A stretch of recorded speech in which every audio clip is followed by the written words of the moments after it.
Rural మండలం లంకం పంచాయతీ లింగాలవలస గ్రామం నుండి రాగోలు ఎస్ఎస్ వలస బీటీ రోడ్డు వరకు సీసీ రోడ్డు నిర్మాణ పనులను ఎమ్మెల్యే శంకర్ ప్రారంభించారు.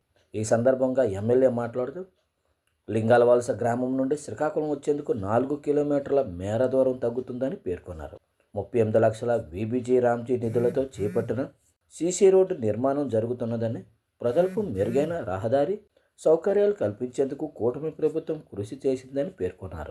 ఆర్ఎంసీ 27 ఇయర్ వద్ద ఓవైపు కల్వర్టు నిర్మాణానికి కూడా చర్యలు తీసుకుంటున్నామని నివేదికను జిల్లా ఉన్నతాధికారులకు పంపించమని పేర్కొన్నారు. లంకం గ్రామ పంచాయతీ తెదేపా నాయకులు, గ్రామ పెద్దలు, గ్రామస్తులు, సచివాలయ సిబ్బంది, పంచాయతీరాజ్ ఇంజనీర్లు, ఇంజనీరింగ్ సిబ్బంది తదితరులు పాల్గొన్నారు.